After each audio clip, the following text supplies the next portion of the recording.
que apenas pude leer un poquito por arriba algún trabajo porque estoy con 10 cursos este cuatrimestre, estoy como... Me imagino, sí. Mucha actividad y se me han acumulado, tengo un curso de 425 alumnos. Ah, no. Ese es uno de los 10 es así, ¿no? Claro. Después tengo el curso, este es un curso súper amable, somos poquitos en proporción, ¿no? Claro. Después tengo, por ejemplo, artes escénicas, tengo más de 100. Ah, tremendo.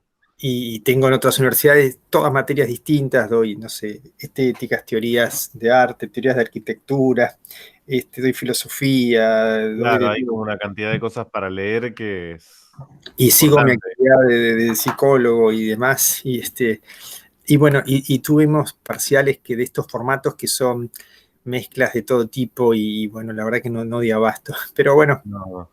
Pero sí pude ver un cachitito en general, algunos, y la verdad que así, la primera impresión fue muy buena, ¿no? Y me parece que no es mérito mío ni de ustedes, es mérito del gran video que... Tiene un montón de material. Que da un montón de material y apunta a cuestiones que realmente uno a veces las teoriza, y las teoriza a veces un poquito en términos, hola Pablo, buen día, saluda a todos, Juan, Natacha, bien. Ahora sí. Walter. Sí, Natacha. ¿No tenías que mandar lo de José? ¿Vos le mandás a ella o cómo es? ¿Cómo arreglaron? No puede conectarse por Zoom, por meeting, digo, por esto. No, ¿ya bueno, puede? ¿Puede ya? Sí. Para que pueda ya. Cualquier cosa que lejos. Cualquier cosa que me mande, cualquier cosita que me mande lo que digo es que yo le presté una notebook a José, así que ahora puede conectarse por cualquiera de estos medios. Bueno, cualquier cosita que me mande, uy, acá alguien me escribe que no lo pude ingresar todavía. A ver, a quién no lo... Estoy en la puerta, me dice alguien, pero no sé por quién lo dejé afuera, porque justo estaba buscando por si acaso el celular, si alguien me quiere, Iru, ya te puse, ya estás, ¿no? Sí. Bien, admitir aquí, ahí estamos, perdón. Bueno, y no, les decía que, a ver, Iru entró, no, le dejé no entrar. Admitir, ahí estamos, muy bien. Les decía, no, que el mérito me parece que es de este video, que es una parte de una película, ¿no? No sé si alguien rastreó un poquito más, ¿no? La del trabajo, ¿no? Es una película sueca que tiene como trama una puesta en... ¿Continúa? ¿Cómo?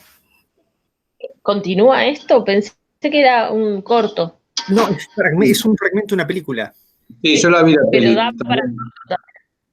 ¿La viste vos? Sí, yo la vi, Pablo. ¿Querés contarla un poquito, Pablo? Y se trata de un director del Museo de Arte Contemporáneo de Suecia. Y bueno, muestra un poco, digamos, su conflicto a la hora de querer promocionar su arte, o sea, de promocionar el arte del museo. Y prácticamente lo primero que plantea es que la mayor competencia que tiene son los grandes, la gente tiene mucha plata y son grandes compradores de arte y tienen que competir contra esa gente. Como que su objetivo es, en realidad, es poder adquirir obras. Y bueno, y hacen una jugada un poco fuerte, polémica, para adquirir popularidad, y bueno, ahí se desatan los conflictos.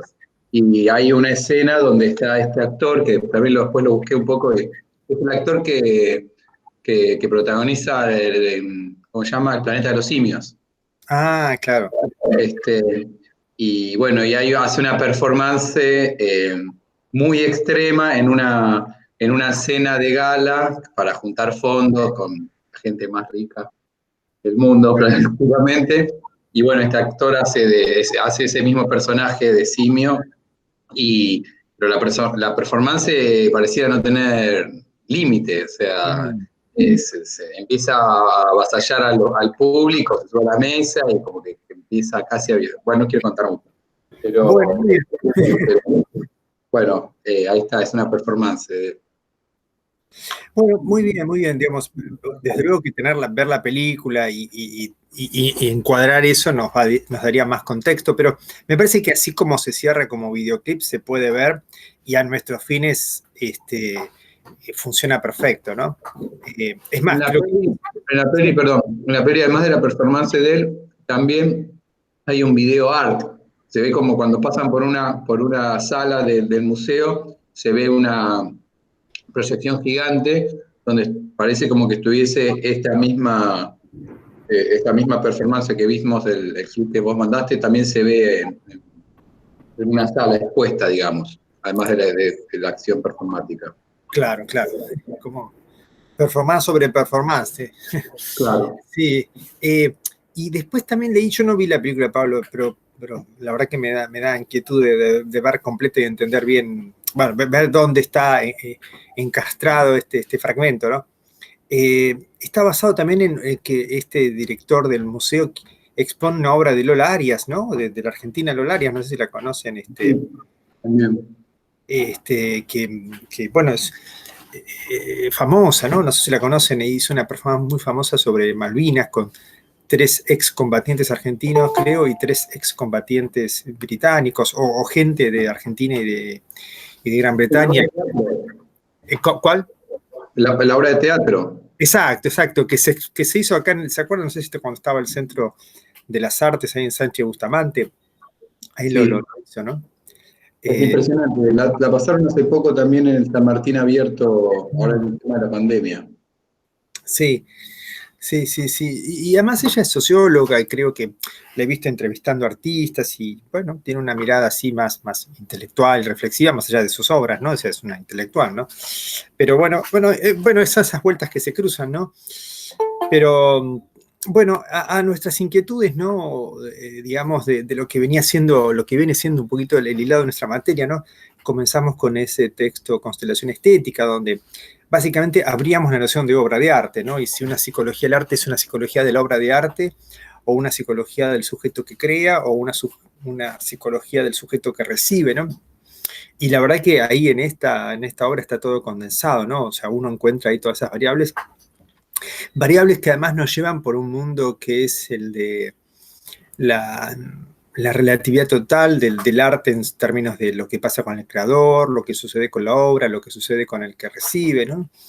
En términos de no lograr ninguna universalidad, ¿no? Bueno, me parece que la película o este extracto nos plantea casi ese límite antropológico de si el arte es realmente un lenguaje universal, la sensibilidad que provoca la obra de arte conmueve, digamos, así como la música de Orfeo hasta las piedras, ¿no?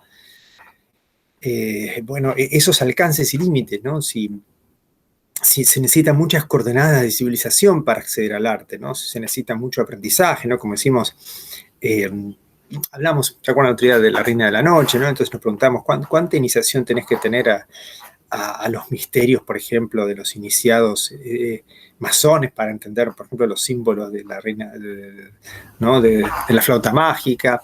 ¿Cuánto tenés que saber, no sé, de música? ¿Cuánto tenés que haberte cultivado en no sé, en mitología germánica? No sé, ¿cuántas cosas tenés que saber para que esa obra te toque? O nada, porque la obra funciona, algo así como penetra ¿no? las distintas capas de la psicología y de la mente y de los recursos sociales y culturales y entra directamente a algún lugar emocional y demás, ¿no? Bueno, es todo un tema, ¿no?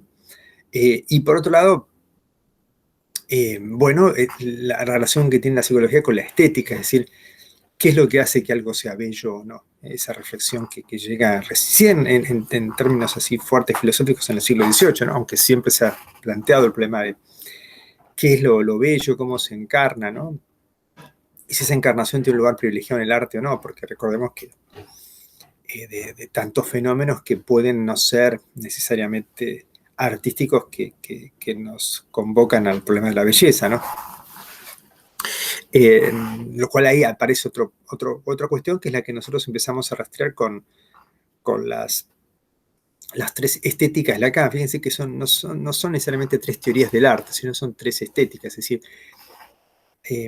cuál es el lugar que tendría un objeto o un acto en relación al sujeto, ¿no? Y en principio no nos ponían la coordenada de la primera experiencia humana de satisfacción, que, bueno, dicho así suena a la primera vez pero es como la configuración de un momento iniciático, es eso que decimos en alemán, se llama Freud das Ding, la cosa, ¿no?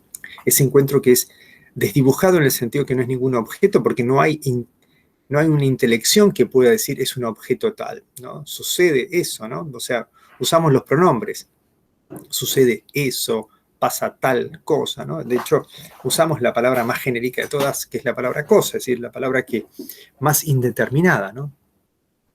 Cuando, en realidad, cuando hablamos del arte, tendríamos que hablar de ese objeto muy en particular que tan estrictamente y armado, con tanta coordenada, es el que funciona, ¿no?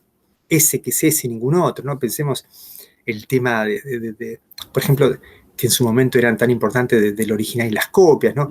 ¿Por qué es exactamente y no la copia? Que es igualito, pero no es ese, no es, hay algo de su materialidad, ¿no? Nosotros no vimos aquí, pero no sé si conocen la teoría de Winnicott. Donald Winnicott fue un psicoanalista posterior a Freud, inglés, ¿no? Y que él desarrolla una teoría llamada el objeto transicional. No sé si han escuchado hablar de eso. Es muy interesante. Alguna cosita vinculada al arte bastante tiene que ver, ¿no?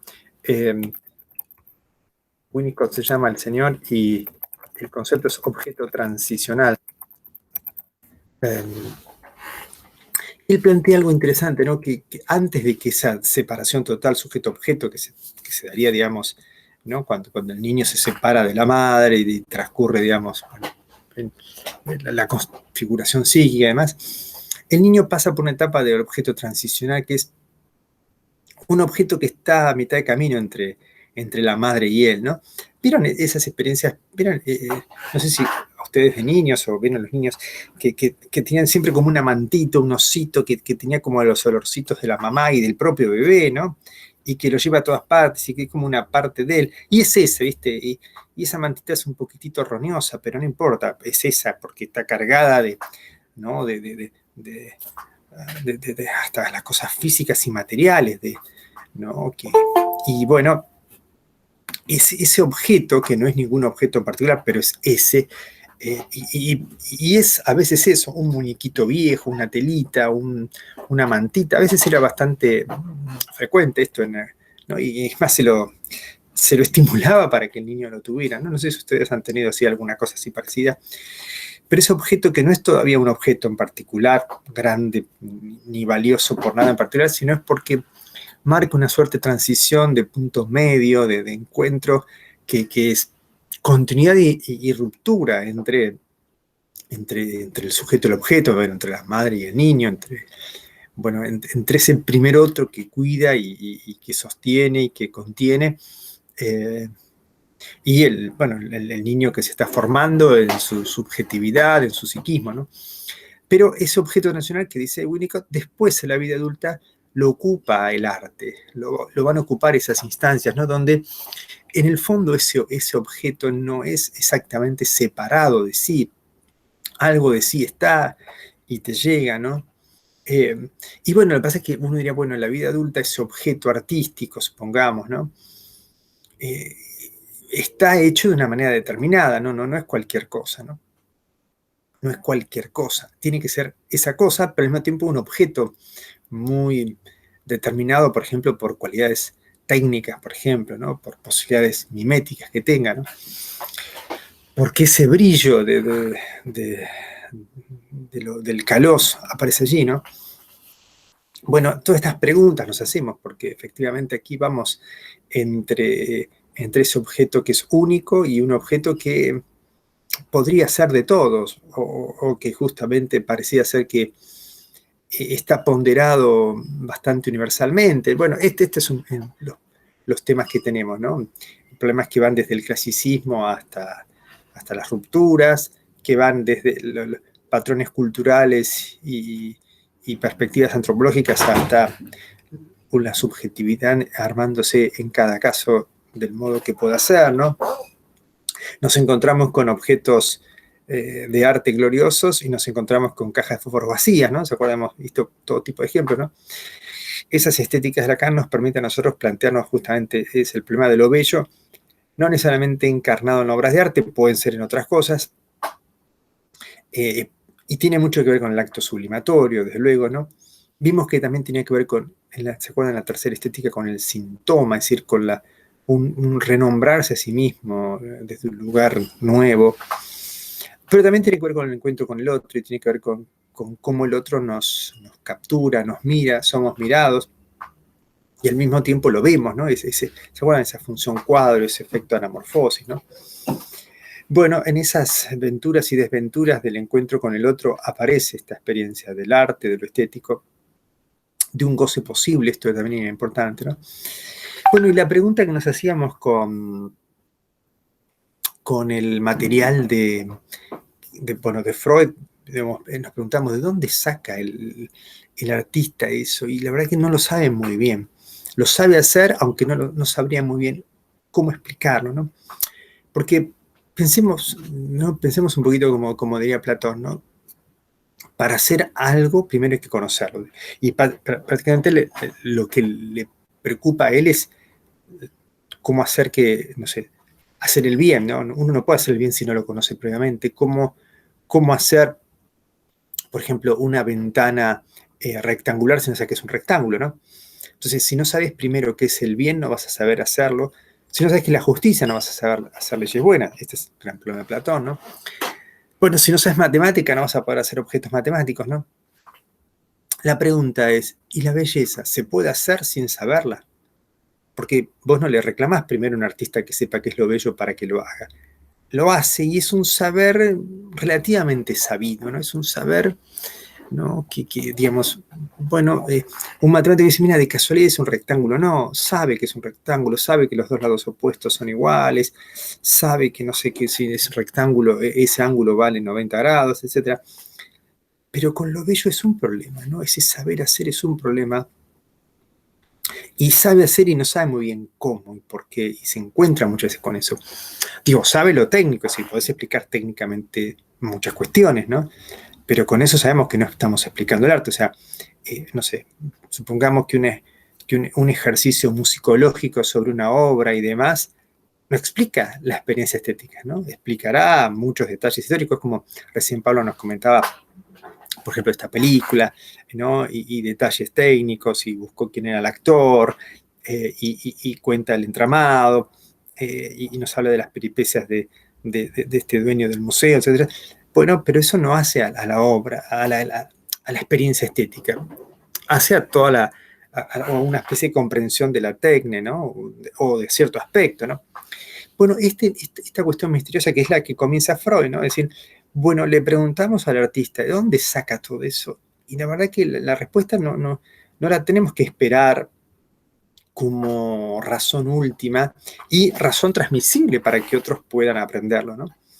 Porque, digamos, que te pueda explicar alguna cosa. Sí, dices, mira, transcribí, supongo que le preguntamos a Dalí, ¿cómo hiciste ese cuadro? No, lo soñé y los que lo pinté. Ah, fenómeno, muy bien. Entonces, tú haces lo mismo vos. A la noche soñás y te despertás a la mañana y lo haces.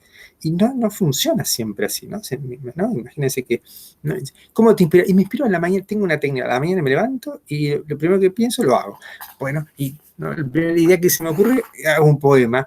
Digamos, no es una técnica automática como te ponen a enseñar técnicas, ¿no? Bueno, ese misterio que Freud dice, nos rendimos ante ese misterio.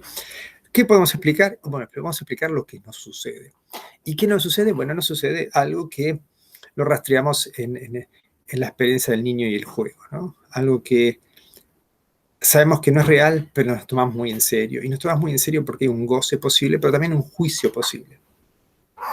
Esta cuestión era importante porque después es lo que nos encontramos con una experiencia ética que se complejiza más allá de la emoción. Implica también algún tipo de juicio. Y ahí es donde nosotros incorporamos este material, ¿no? Fíjense, estoy tratando de hilar y darle como continuidad y un criterio, digamos, a este lado que estamos haciendo, ¿no? Nos encontramos con el texto de lo bello y lo siniestro, lo bello, lo siniestro y lo sublime, ¿no?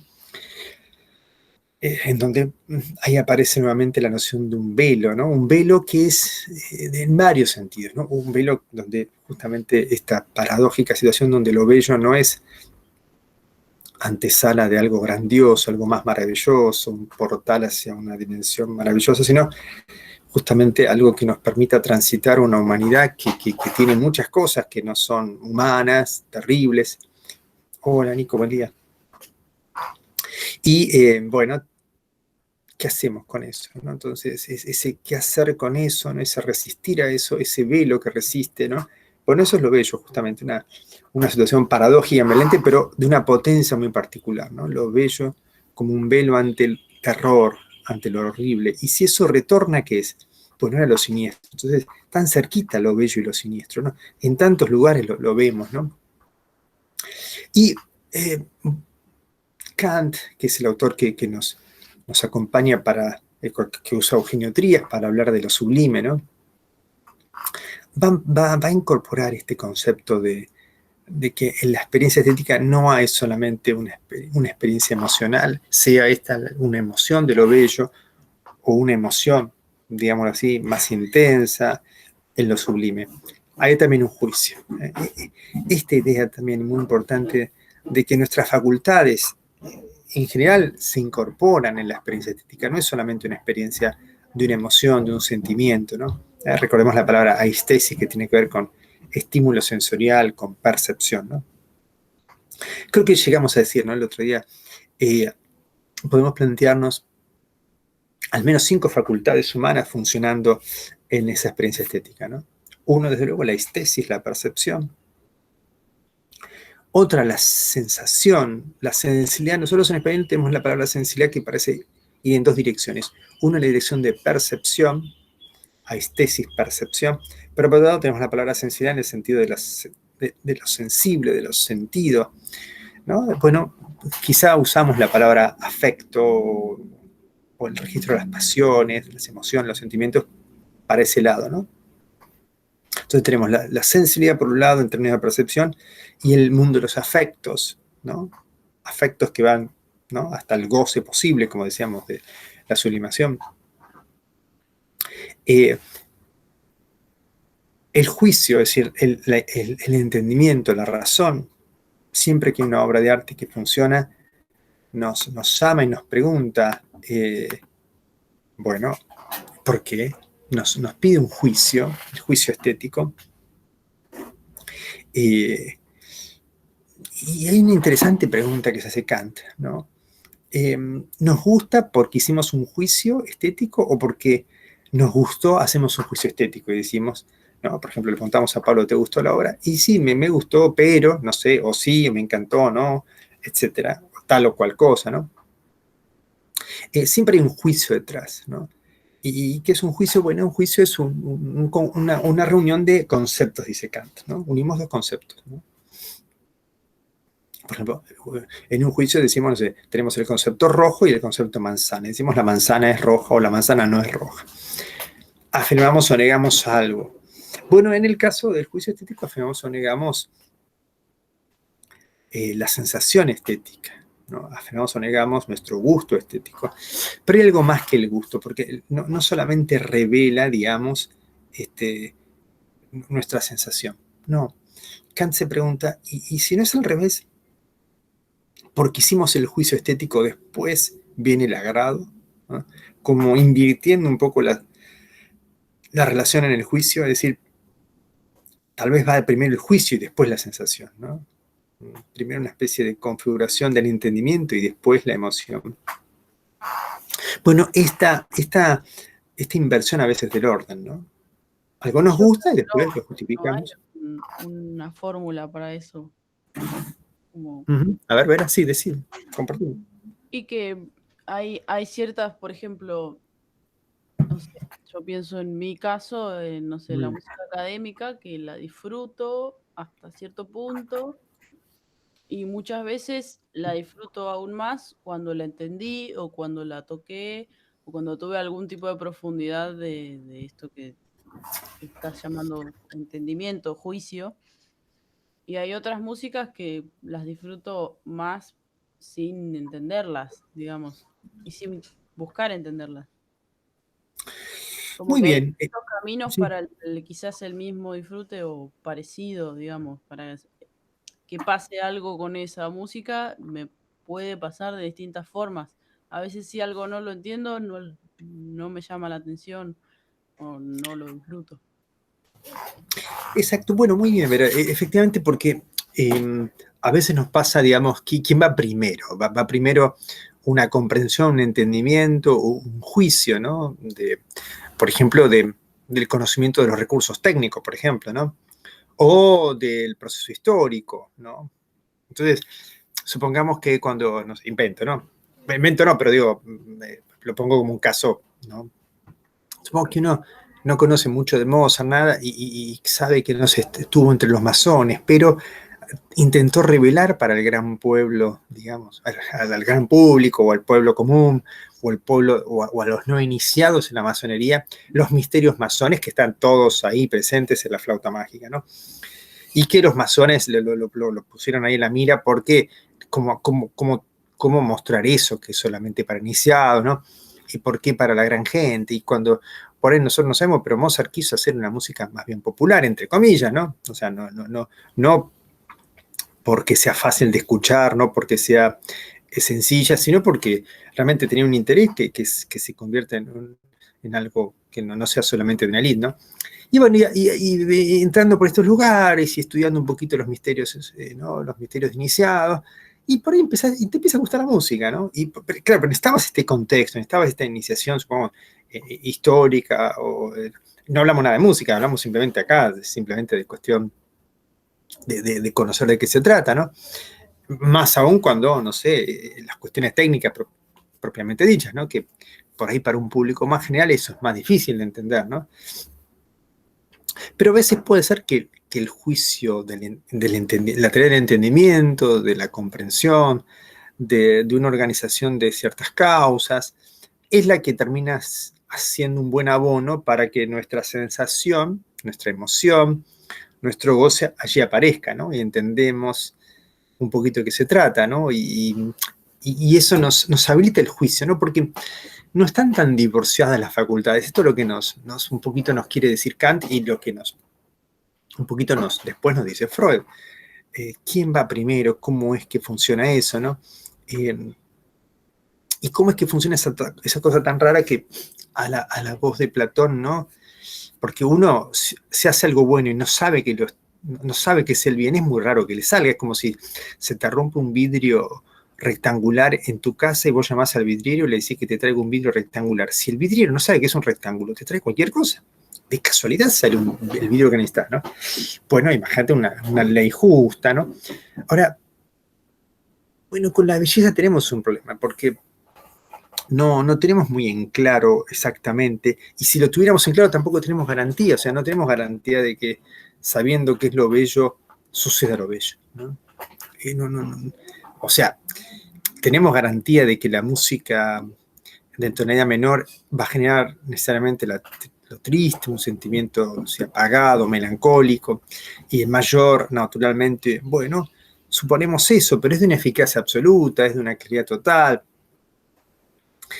Sabemos lograr y manejar con esos resortes, digamos, totalmente la sensibilidad ajena. Bueno, puede ser, sí, sabemos que no sé, habremos visto, no sé, en las bandas sonoras de las películas, una misma escena, habrán visto ese ejercicio de decir, a una misma escena le cambias la banda sonora y te cambia la dramaturgia, digamos. Bueno, sí, hay de todo eso, pero hay seguridad, hay realmente control total de eso. Pues si estuviéramos ahí, estaríamos entre una ingeniería de lo bello, ¿no? Una especie de manejo técnico total de lo bello, y nos anticiparíamos totalmente eso. Es como, no sé, una máquina de hits, digamos, ¿no? O sea, sabes hacer eso y funciona siempre, ¿no? Bueno, también ahí, en ese buen misterio es donde sucede ¿no? Bueno, el arte, ¿no? Que suceda el arte, ¿no? No solamente, digamos, o el hecho estético, ¿no? No es que hay un control definitivo y absoluto de eso, ¿no? Bueno, en eso fíjense que Freud se ubica ahí, dice, la verdad es que no le preguntamos al artista y dice, no sé, pero todo el mundo puede serlo. Nos da esta tranquilidad o esta invitación o esta humildad o no sé. Lo importante es lo que pasa cuando pasa eso. Y bueno, pasa que nuestras facultades, esas 5 que habíamos dicho, son convocadas y convocadas de una intensidad particular, ¿no?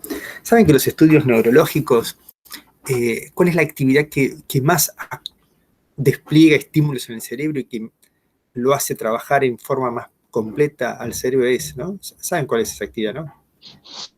La música. Muy bien, y justamente la música, ¿no? Increíblemente no, digamos, o sea, ustedes lo saben porque su cerebro está ebulliendo permanentemente, ¿no? Así todo, si le ponen le hacen una tomografía, está todo encendido, ¿no? Bueno, entonces, claro, esas 5 facultades que decíamos, ¿no? Sensibilidad, en términos de percepción, las sensaciones y todo el cuadro afectivo, el entendimiento, la inteligencia, la razón, el lóbulo frontal, digamos, la imaginación, es decir, la capacidad de, ¿no?, reordenar los datos de una 5ª facultad que es la memoria. Es decir, la memoria que la sostenemos y la procesamos y le incorporamos cosas y hacemos que entre el archivo y la evocación del archivo funcione, ¿no? Bueno, yo les contaba, ¿no?, que de ese proyecto de investigación sobre la relación entre memoria y música, ¿no? La importancia de la música para la memoria, ¿no? O la importancia de ¿no? Tanto en la memoria de corto plazo como de largo plazo, ¿no? Hubo una investigación que se hizo con alumnos de música, no sé si alguno de ustedes participó, y demostrando, bueno, o experimentando con eso, ¿no? Y que efectivamente, y además, lo que mejora hacia a la memoria es la música improvisada, ¿no? Que ejercitar un poquito de música improvisada, sin necesidad de que sea jazz, música improvisada puede ser que alguien, no sé, estimule a hacer algún tipo de sonoridad o de ritmo, ¿no? Incluso nada prefijado, ayuda un montón a la retención, a la inscripción, retención y evocación de eso, ¿no? Bueno, desde luego que bienvenido saber estas cosas para después los usos y funcionalidades. Imaginemos que para muchas patologías es muy bueno conocer estas cuestiones para cuestiones terapéuticas, ¿no? O por ejemplo, los estudios que mencionan que el baile del tango es muy bueno para el Parkinson. El baile del tango, la danza del tango, ¿no? Porque tiene que ver con algo del cerebro y de la transmisión neuronal. Bueno, esto que sería como la comprobación biológica, química, neurobiológica, ¿no? Bueno, pero digo, en términos generales, entonces la experiencia estética es una experiencia de múltiple estimulación a las distintas facultades psíquicas, digamos, ¿no? A esas 5 en principio que hemos mencionado, ¿no? Percepción, emoción y todo el cuadro, ¿no?, del mundo pasional. En particular ahí hablábamos del problema de la sublimación, que ahora vamos a volver. El problema del entendimiento, de la razón, siempre hay un juicio estético dando vuelta. ¿De qué modalidad, de qué perspectiva? También esto es importante, ¿no? La imaginación sería todo un capítulo, ¿no?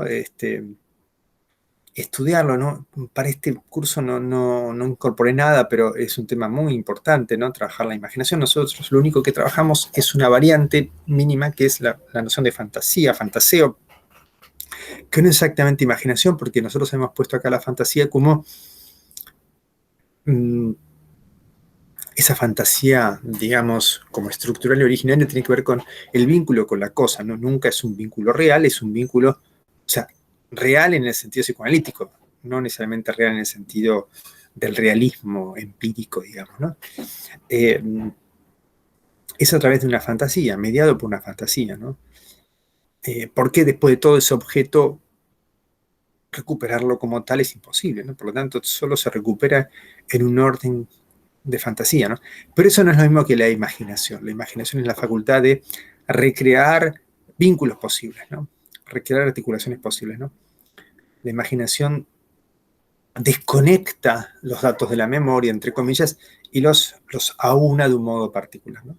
Y bueno, y la memoria tan importante, recordemos, la madre de todas las musas es la mnemosine, ¿no? La memoria, ¿no? Ya que estamos recordando algo así de la mnemosine, de la memoria y de las musas y de los griegos, ¿saben cómo eran las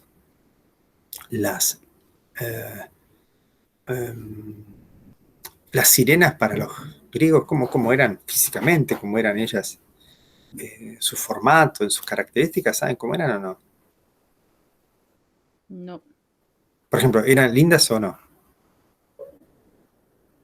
¿Cómo las imaginamos nosotros? Y en general está ese concepto de mujer muy bella y a veces malvada, ¿no? Y, por ejemplo, físicamente, ¿cómo estaba compuesta? Con una cola. Con una cola de pez. Muy bien, muy bien. Bueno, si vamos a verlo, Homero, si quieren buscar, alguien se anima a buscar en Homero sirenas para Homero y fíjense cómo son, ¿no? Las sirenas de la Odisea. No son nada que ver. ¿Cantan bien o cantan mal? Ya que estamos hablando de canto, porque las conocemos por el canto de la sirena, ¿no? Cantan muy bien. Bueno, miren, no tienen cola de pez, no son nada bellas. El nombre era Arpías, Arpías o suegras, nada, suegras, no. No. Eran feas, mitad pez, mitad mujer, ¿no? Y el canto probablemente, sí, encantador, pero también podía ser un chirrido espantoso, ¿no? Bueno, entonces, claro, la imaginación. Aparecen como aves. Exacto, mitad mujer y mitad pájaro. Sí, con cola de pájaro, patas de pájaro, ¿no? Exactamente, ¿no? Nada que ver, o sea, nada que ver. Nuestra imaginación no es la imaginación de Homero, nuestra imaginación, o la imaginación que después ha prosperado con respecto a las sirenas, es una imaginación medieval, nórdica, ¿no? Tiene que ver más bien con la imaginación inglesa o vikinga, no sé, que las imaginaba en el mar, las imaginaba, no sé, hay que imaginar esas historias donde, no sé, una madre le cuenta a su hijo la historia de por qué el padre no ha vuelto, que era un marinero, y le cuenta historias, y por ahí recuperando un poco la mitología griega, les diría de las sirenas, pero unas sirenas que cantaban hermosamente, y hay un mundo en el fondo del mar, y que andás a ver, vaya a saber qué imaginación las atrapó un poquito allí, y las convirtió en seres encantadores, cantaban maravillosamente y eran, ¿no? Aquí, Vera, estás compartiendo una imagen ahí, ¿puede ser? Bueno. Sí, de lo que nos apareció de la sirena para Homero. Una imagen del mito de Ulises, digamos. Es eso. Claro. Bueno, pero estas sirenas, fíjense, esta imagen es una imagen nada griega.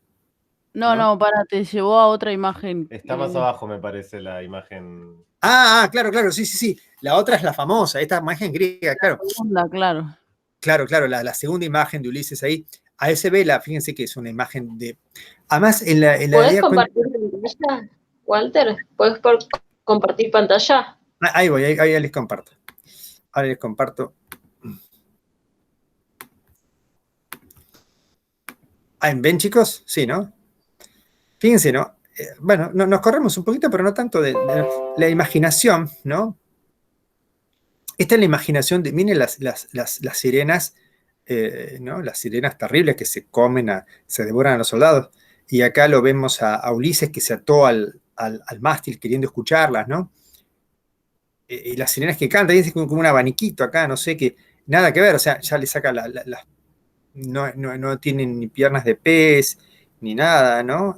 Las humaniza mucho, ¿no? Pero esta es la imagen griega de las, ¿no? O una imagen posible de las sirenas, que son dos. Una es, acá en esta imagen se ve el pájaro, ¿no? Y la otra, y la que es realmente sirena es esta, ¿no? Fíjense, en realidad hay una palabra en griego que es como ambas sirenas, ¿no? Cita como a dos, por lo menos esas las de Ulises, ¿no? Ulises que se ata al mástil, ¿no? Y canta, ¿saben lo que cantan las sirenas, no?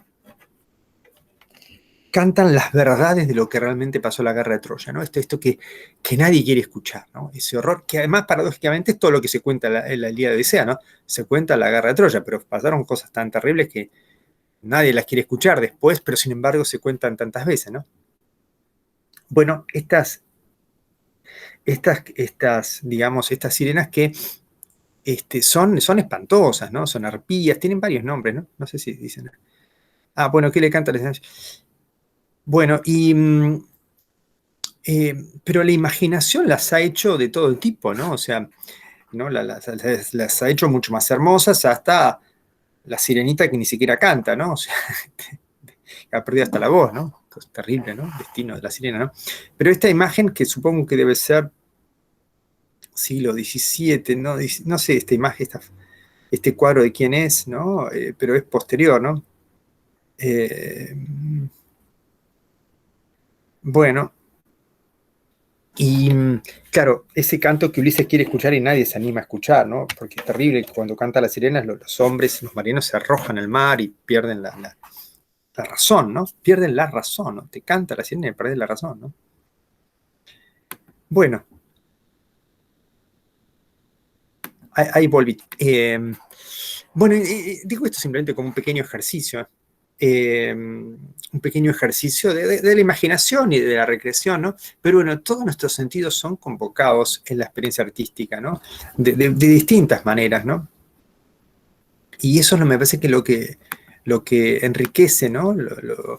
La experiencia estética, ¿no? Como pocas experiencias, ¿no? Como nos pasa con la música, con la poesía, ¿no? Un cuadro, sí. No, te quería pedir si podés enumerar las 5 facultades, porque Sí. yo tengo 4 y no me falta una. A ver, decímelas, a ver. Sensibilidad, entendimiento, imaginación, memoria, y me falta una. Bueno, muy bien. La sensibilidad, recordemos. La sensibilidad en términos de percepción, y después el afecto, la sensación, la emoción, el goce, recordemos. La sublimación es un goce posible, un goce permitido, ¿no? Recordemos que la pulsión, habíamos dicho, en su objeto primero, vamos a decirlo así, sería censurado, sería inhabilitado socialmente, supongamos, ¿no? No solamente socialmente, digamos, censurado incluso por el propio super-yo, ese acceso a ese goce y ese objeto, ¿no? Por mecanismos diversos. Bueno, lo cierto es que por medio de la sublimación, si bien se trastoca el objeto, la meta perdura, que es la satisfacción. Entonces, ese cuadro de satisfacción, esa emoción, ese afecto convocado es muy importante. Esa facultad de sentir, ¿no? En esto del video que veíamos para el trabajo, ¿no? La pregunta es, este simiesco, digamos, que está en el límite de lo humano, digamos, que emula un hombre no de la cultura occidental, vamos a decirlo así, y tal vez casi en el límite de lo humano, casi nos pregunta, ¿los animales tienen sentimientos estéticos? Quizá en el límite, ¿no? Porque, por ejemplo, ¿puede pintar un mono? Creo que hablamos en un momento de esto, ¿no? Sí, podría, la técnica la tienen y de hecho se le ha enseñado a algunos chimpancés a pintar y qué sé yo.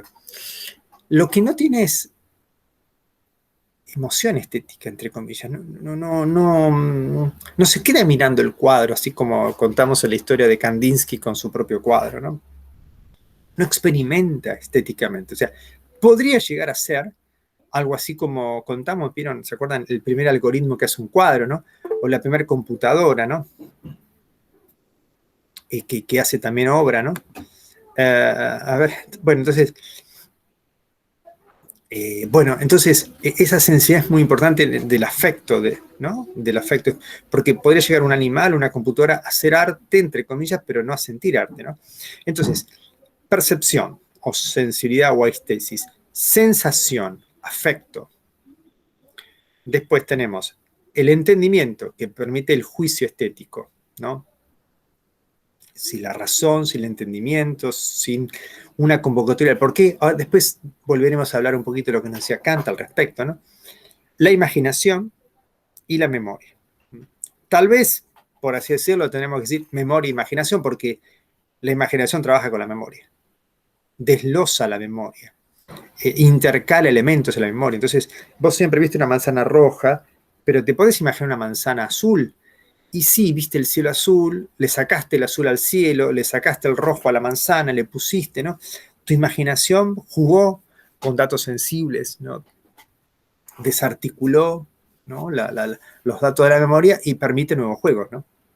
Nuevos juegos, como le dijimos recién, el de las sirenas de Ulises, ¿no? Las sirenas de Homero, las arpías, o tienen varios nombres, ¿no? Y sus funciones diversas, ¿no? Aparecen a veces, ¿no? Terribles, ¿no? Con esas cabelleras espantosas, quizás muchas veces, ¿no? Y esos cantos que atrapaban al hombre, o eran chirridos tan espantosos que tenían que tirarse al mar, ¿no? O podrían ser que lo que cantaban era tan enloquecedor o tan melodioso, vaya a saber, ¿no? Y ya que estamos de mi imaginación y memoria y de retocar eso, ¿no?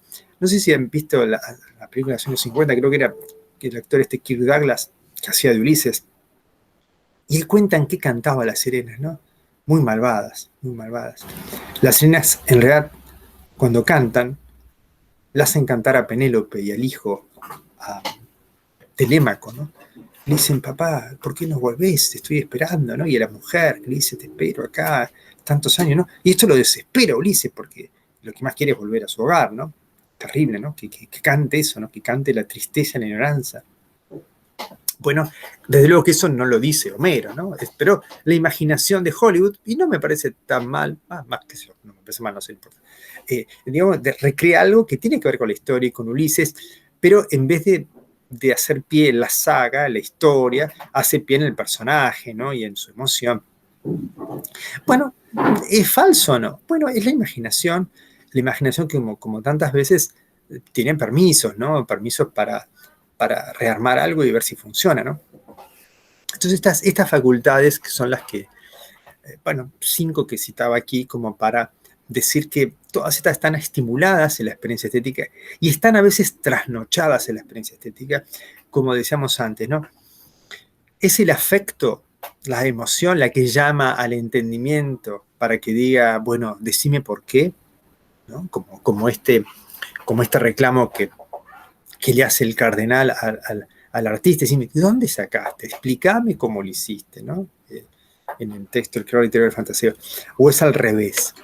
Es porque ese objeto, esa experiencia nos invitó primero a un juicio estético y después nuestra emoción acompaña, ¿no? Un poquito lo que decía Vela recién. Bueno, puede ser que a veces nos toca así, pum, y funciona, y a veces, ¿no? Y después decimos, me gusta porque me gusta, no sé, o funciona, o te genera ciertas sensaciones, o al revés, porque primero es un juicio y un entramado y una comprensión, y después nuestro afecto acompaña, ¿no? Como si el afecto fuera un correlato, un acompañamiento, un ejercicio a posteriori del entendimiento. Bueno, esto de alguna manera lo tiene presente Kant, ¿no? Y por eso hablamos del juicio estético, ¿eh? Juicio estético es medio particular, pero ¿cómo es un juicio estético, no? Bueno, parte de esa recepción, parte de eso que nosotros uníamos en una sola palabra griega, que es la palabra catarsis. Buen día, Selene. No importa, ya hablamos de todo y los alumnos que hasta 8:55 estuvieron aprobaron todos, los otros ya no, tienen que rendir el recuperador. Bueno, redondeamos con la palabra catarsis, ¿no? Pero una catarsis que no solamente la referíamos a una especie de descarga emocional, ¿no? A todo ese universo de los afectos tan complejo, ¿no? Que puede ser desde la serenidad y la contemplación y el arte de vivir del arte, el arte tranquilo, ¿no? Bello sobre bello, como decíamos, ¿no? Está lo otro, ¿no? La catarsis que liberás, purgás lo terrible, lo que no debería ser, ¿no? Hemos dado varios ejemplos, ¿no? Por eso, ahora enseguida entroncamos nuevamente con el texto de Trías y lo bello y lo siniestro y lo sublime, ¿no? Aparecen cuestiones que están ahí como en el límite, justamente en el límite, en lo liminar, en ese punto de velo, que decíamos, ¿no?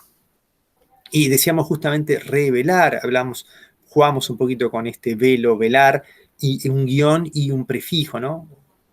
Re o develar, ¿no? Y justamente, si hay una verdad en el arte, tiene que ver con una revelación, ¿no?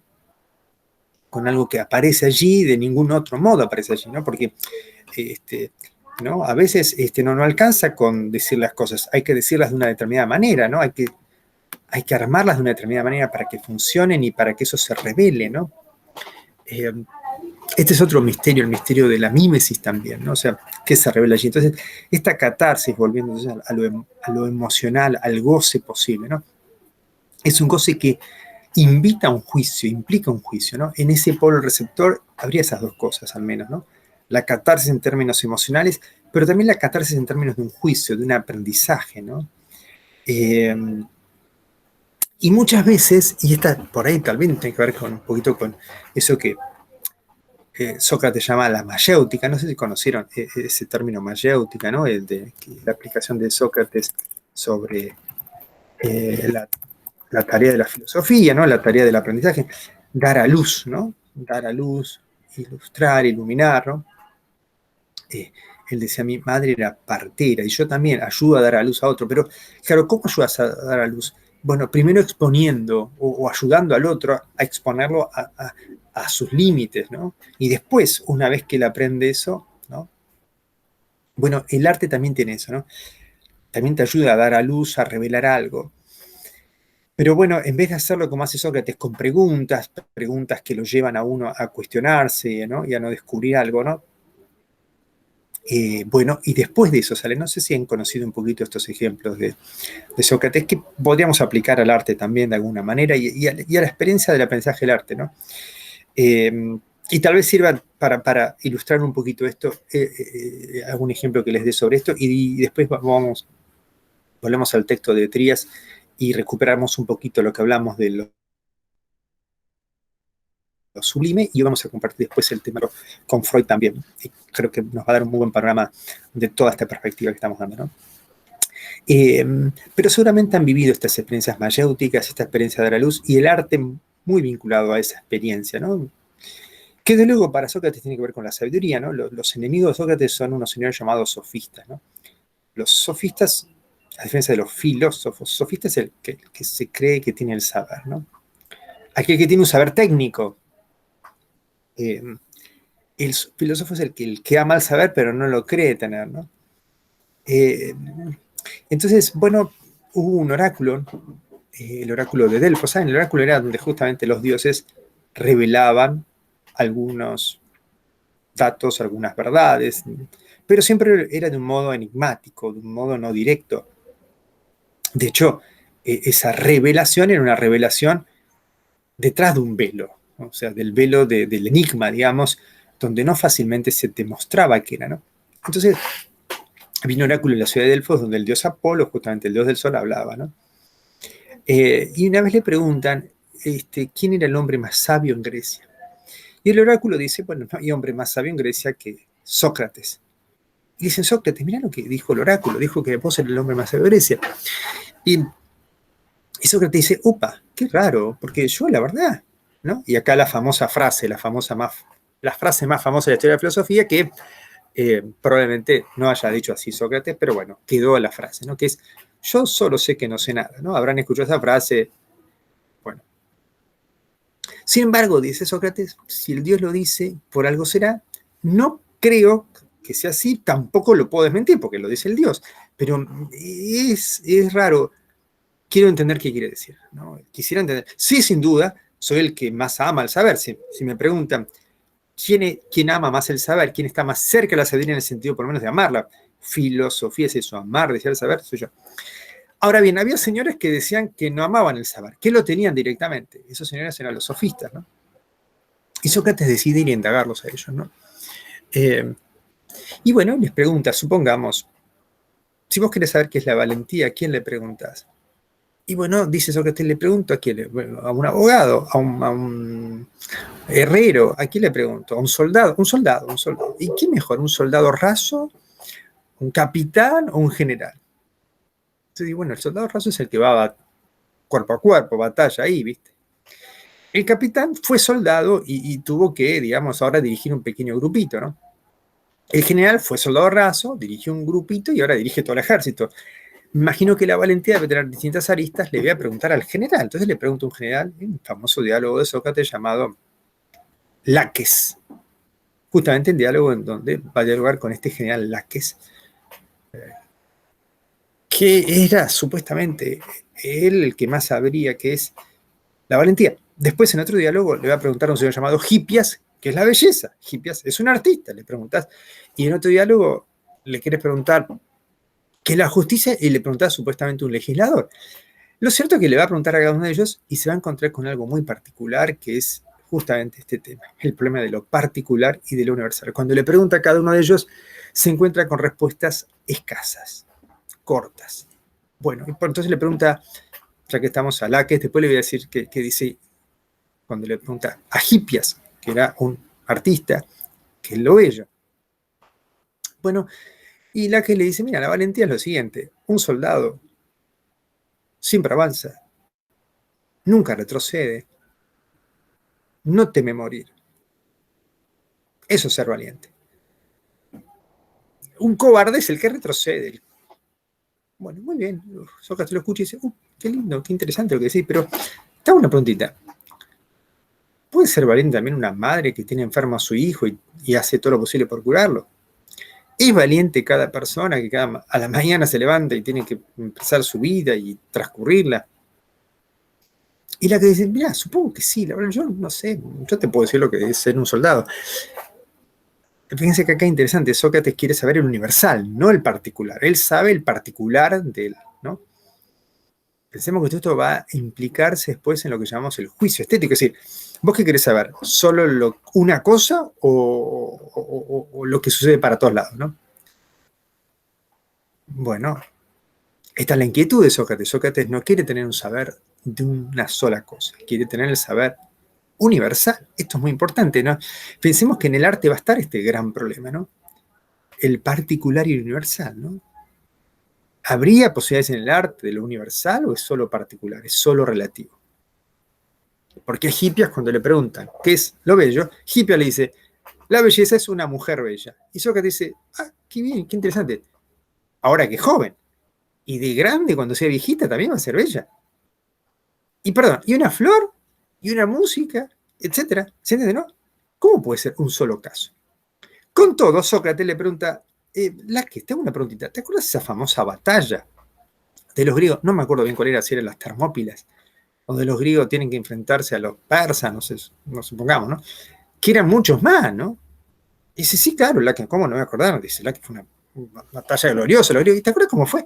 Y sí, claro, los griegos eran menos, avanzaron, retrocedieron, los persas entraron en un lugar donde quedaron como atollados ahí, y los griegos avanzaron y retuvieron y resistieron, y eran muchos menos, pero ganaron, o no perdieron, o no impidieron que los avanzaran, los invadieran. ¿Y cómo fue? Bueno, fue así la batalla. Y avanzaron, retrocedieron. Pero escuchame una cosita, recién dijiste que retroceder era cobarde. ¿Fueron cobardes? No, que van a ser cobardes. Imagínate que luchás y son muchos menos. Pero vos recién dijiste que retrocede los cobardes. Entonces, dice, no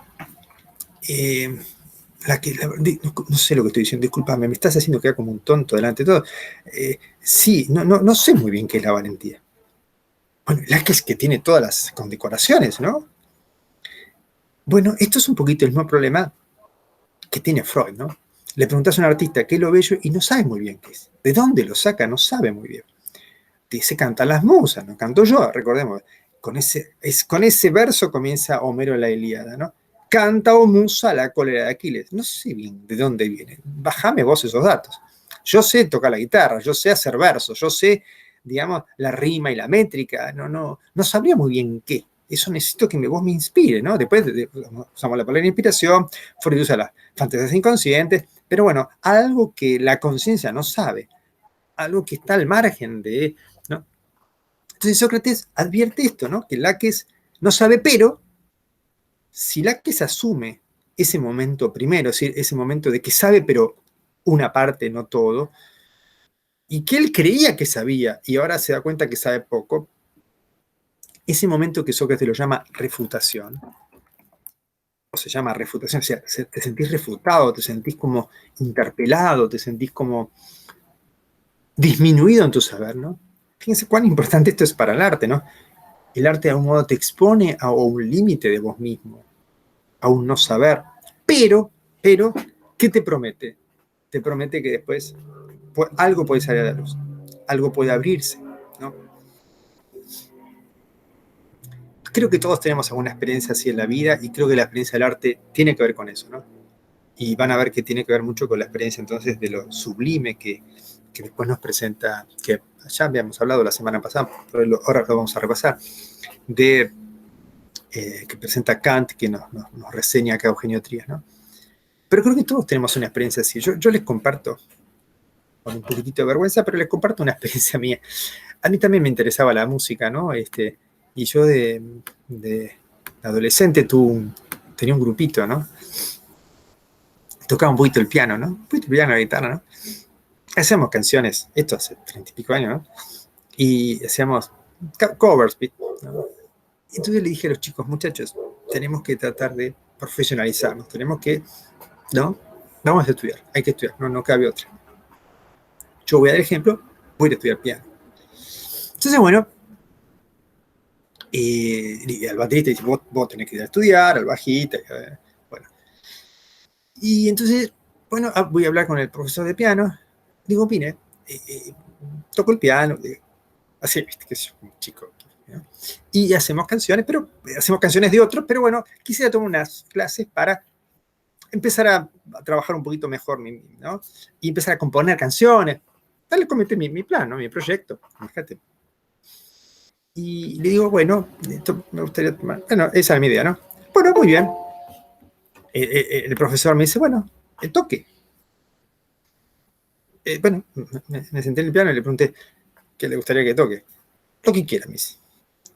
Bueno, yo no sé, supongamos que toque, no sé si, supongamos Let It Be, de la vida, ¿no? Toque, bueno, y el profesor me dice,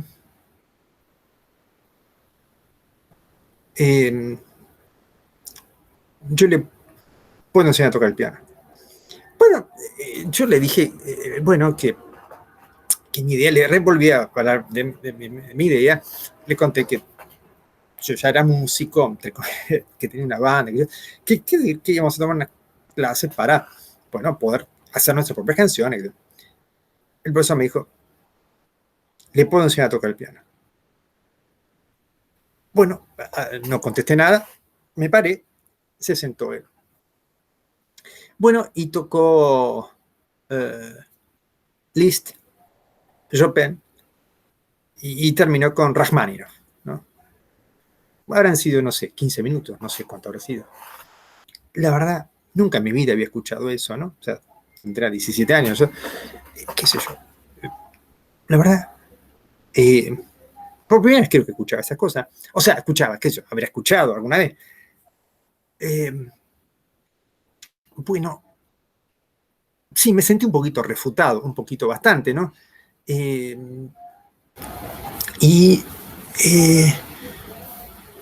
Yo nunca había escuchado música, la verdad. O sea, música en ese sentido, sí, había escuchado mucha música, qué sé yo. Pero no, o sea, nunca me ha llegado eso, ¿no? Me llegó profundamente, creo que fue mi primera gran experiencia estética, ¿no? Es decir, ¿y esto qué es? ¿Viste? O sea, nunca había sentido eso, ¿no? Nunca, o sea, sí, desde luego lo que sentí es un enorme, como, ¿no? ¿Qué sé yo, no? Y me dice, mire, tengo una propuesta. Me dice, pues yo ya a esta altura no tenía mucho que decir, ¿no? Le propongo algo. Durante 6 meses, 5 o 6 horas por día, va a tocar escalas. Para que sus dedos, sus manos, sus tendones, sus músculos olviden todo lo que hasta ahora ha tocado y cómo ha tocado. Para que olviden y su memoria se deshabilite esas coordenadas que lo hacen tocar tan mal, tan limitadamente, ¿no? Bueno, creo que nunca me sentí así como tan inhabilitado y refutado, ¿no? Era un poco terrible ese profesor. ¿Cómo?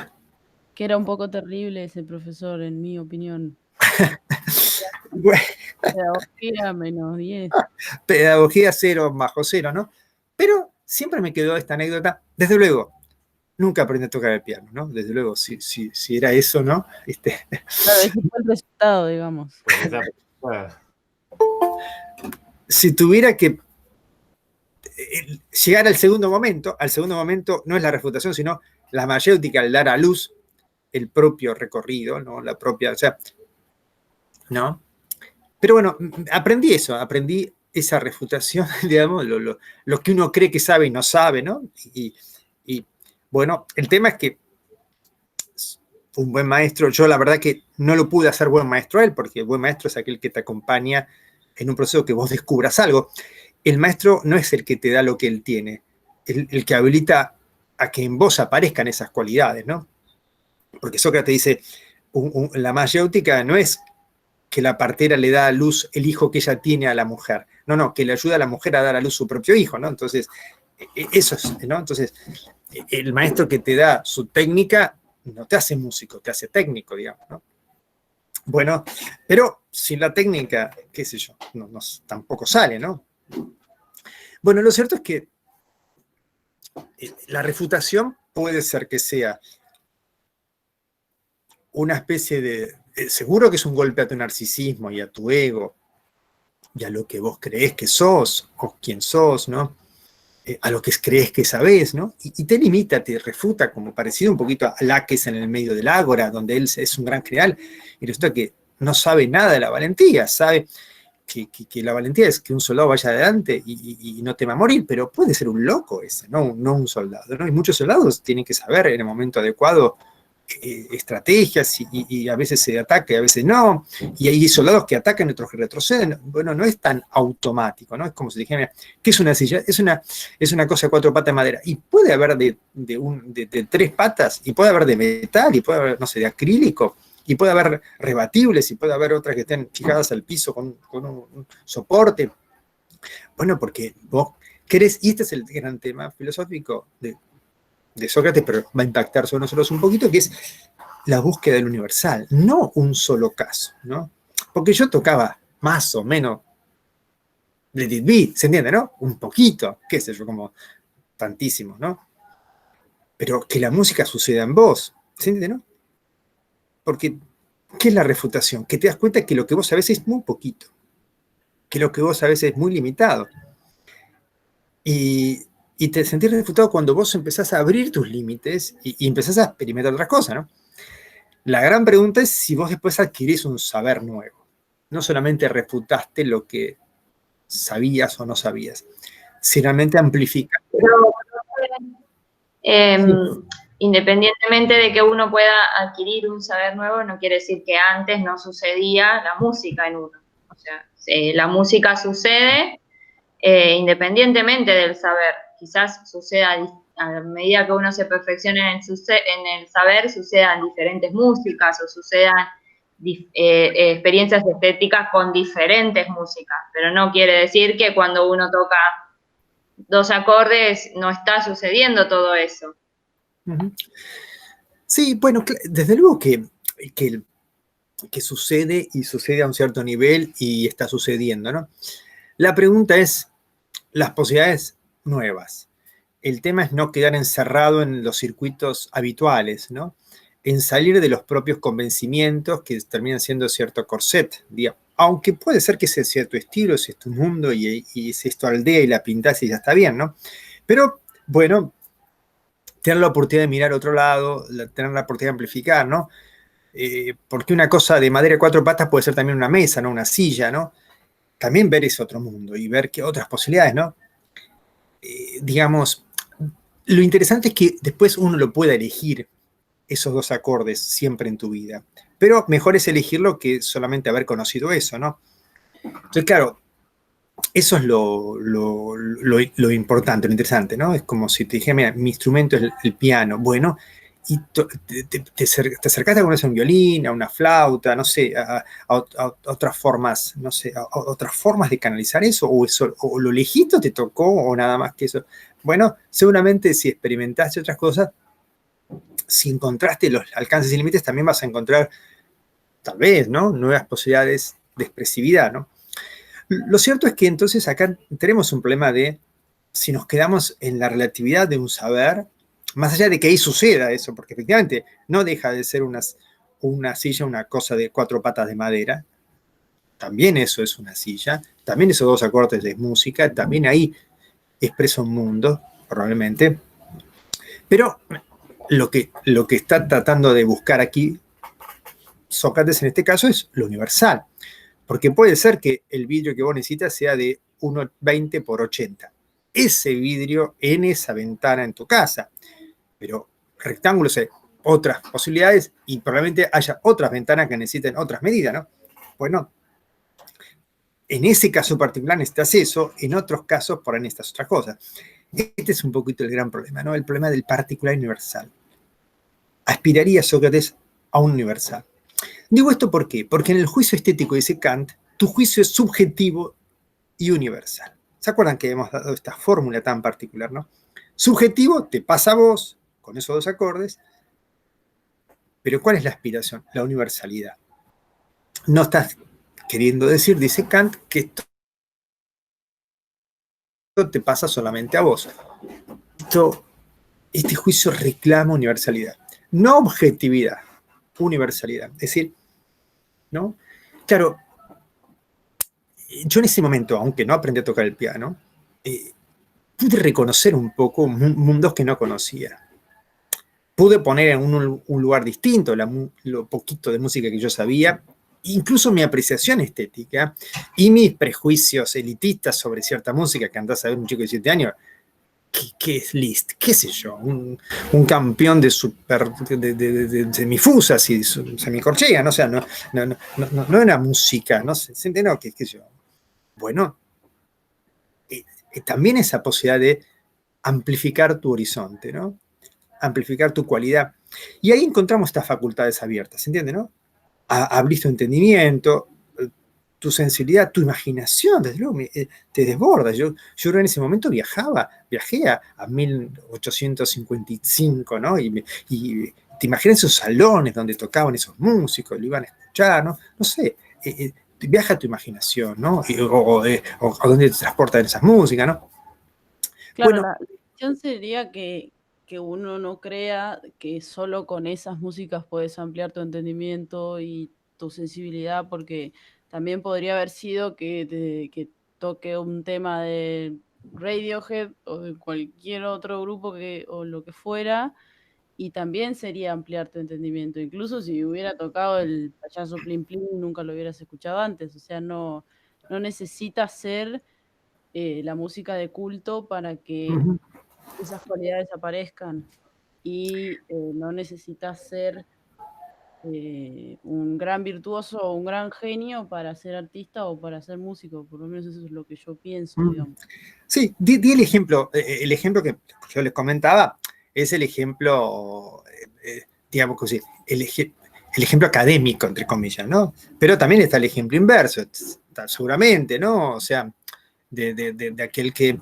Sí, de hecho pasa un montón que por ahí alguien que se dedica a un arte más académico quizás tiene menos herramientas para abordar otras músicas que no entran dentro del ámbito académico, y quizás alguien que hace, no sé, música popular, por ahí tiene un poco más de variedad en su arsenal de herramientas o sea, pasan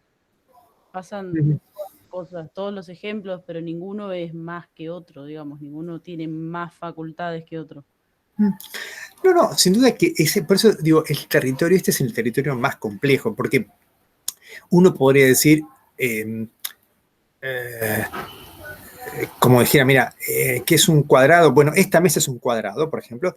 Ok, vos sabés eso, pero lo importante es saber si la idea de cuadrado la puedes aplicar a cualquier otra forma, no solamente a esta mesa, ¿no?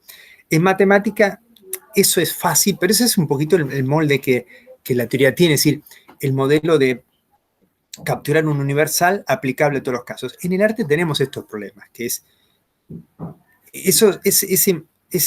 esos saberes que tenemos, ¿no? Más allá de lo sofisticado de la técnica, ¿cuál es el alcance y límite que tiene? ¿No? Porque efectivamente puede ser, como bien decís vos, Vera, que aquel músico clásico, con todo el arsenal de complejidad técnica que tiene, tal vez tenga mucha limitación expresiva en otros ámbitos y tenga poca cualidad de recibir otras experiencias estéticas y tenga dificultades en expresarse en otros formatos que no sean eso, ¿no? Bueno, puede ser esa paradoja de que la complejidad técnica te limitó, ¿no? Una paradoja, ¿no? No solamente te limitó porque solamente llegando hasta ahí sentí que te expresas, sino que no tenés capacidad de acceder a otros universos, otros planos del universo, digamos, por ejemplo, de la música, ¿no? Paradójicamente o no, algún músico de otro índole, quizá más sencillo técnicamente, tenga más recursos expresivos y llegue de otra manera, ¿no? Bueno, eso es todo un problema, ¿no? Que el matemático no tiene. Si el matemático tiene esta ventaja que un triángulo se pega a 3 lados y se aplica universalmente así. Claro, no tenemos el problema del gusto o de lo bello, ¿no? Y por eso, no casualmente, también este tema, digamos, ¿por qué Platón o la filosofía clásica vinculó la belleza con lo matemático? Y porque le daba una estabilidad, le daba un criterio. Así Igual, como... muy interesante esto que decís, porque hace un tiempo vi un par de documentales sobre el CERN y digamos, las experiencias de los físicos de diferentes campos en esa situación. Y de pronto se genera también una pica, digamos, una suerte de competencia, juego que tienen los físicos, que es entre los físicos teóricos y los físicos prácticos.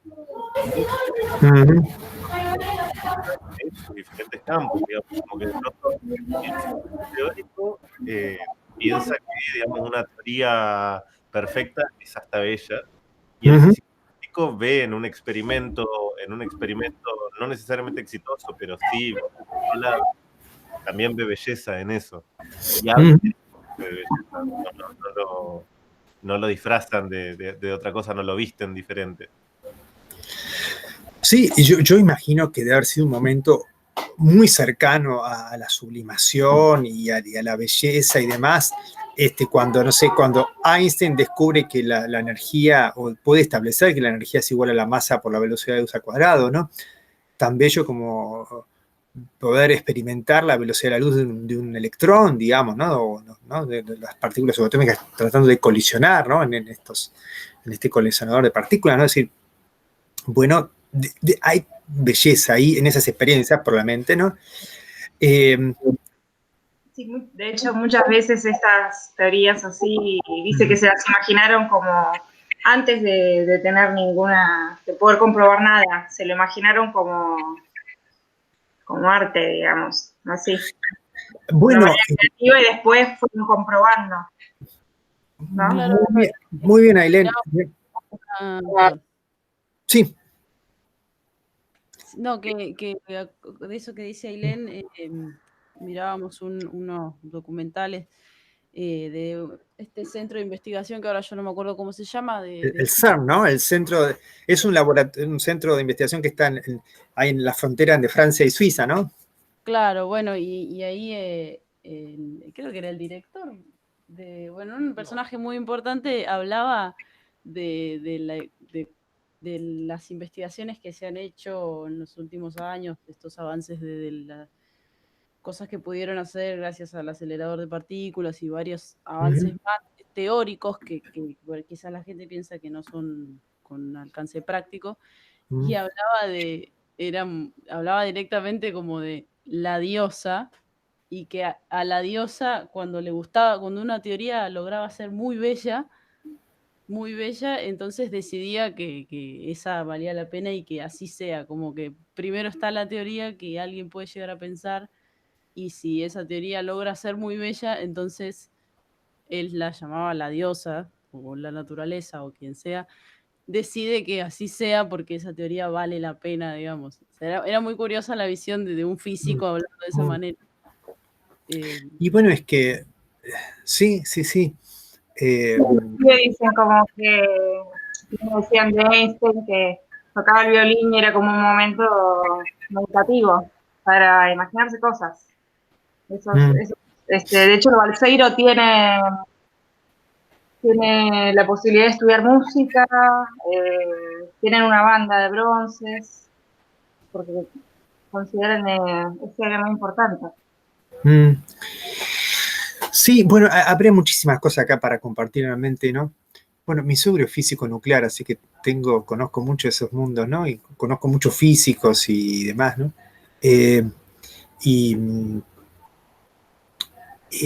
Bueno, y esta experiencia de Tesla, quizá el científico más grande del siglo XX y probablemente uno del maestro, todo pasaba en su imaginación, era bastante reacio a escribir y a hacer fórmulas y demás, ¿no? O sea, le bajaba la información, ¿no?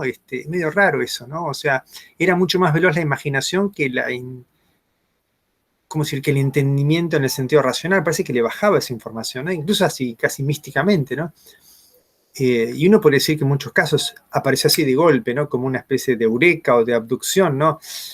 No tanto como una deducción, desde luego que esto uno lo dice así fácilmente y hace 35 años que no encontramos la vacuna contra el SIDA y cosas por el estilo, ¿no? Pero bueno, no hay mucha distancia muchas veces entre una experiencia así de un orden, por ejemplo, de la ciencia y una belleza en la ciencia y en ciertos conocimientos, ¿no? Y la belleza propiamente dicha que encontramos en la música, y también una especie de valor de saber, que en algunos casos fue efectivamente un saber científico. Recordemos que la música ha sido básicamente emparentada con la aritmética, ¿no? No sé si recordamos las teorías pitagóricas, ¿no? La música es el sonido de las cifras, ¿no? Así como la astronomía es la geometría del universo. Había una especie de total complicidad, de analogía entre el orden del cosmos como un todo ordenado geométrico y la música como una especie de configuración sonora de los números, ¿no? Por algo se estudia teoría y solfeo, ¿no? Se estudia una especie de matematización, ¿no? Había una especie de relación entre una especie de perfección en un orden y en otro, y un orden y en otro totalmente, ¿no? Me acuerdo una vez, creo que es John Cage, ¿no?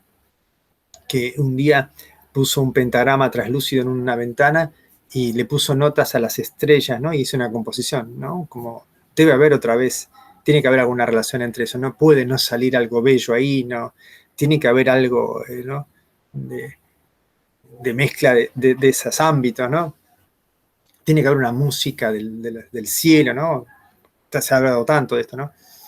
En el extremo también, John Cage, la neutralización total de la técnica, ¿vieron? En ese 433, ¿no? O sea, y si la música es la neutralización total de las técnicas, incluso hasta de su propia materialidad, ¿no?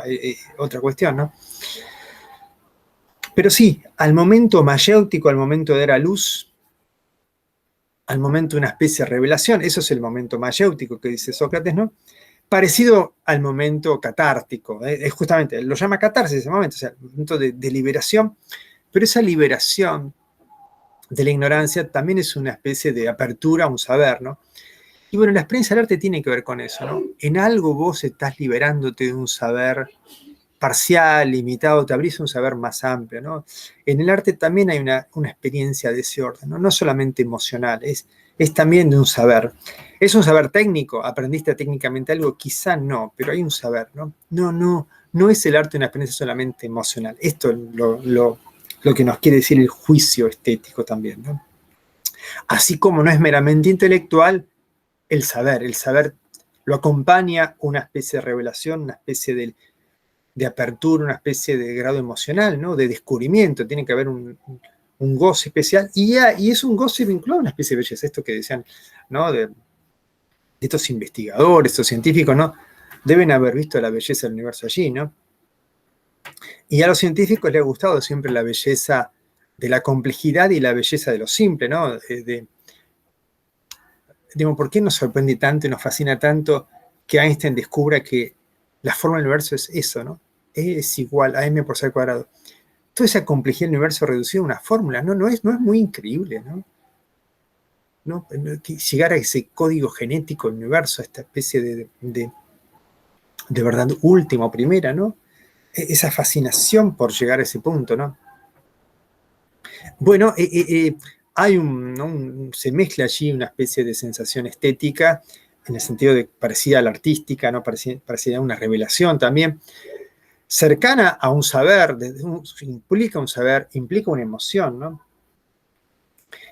Bueno, y pone al hombre en un lugar muy particular, ¿no?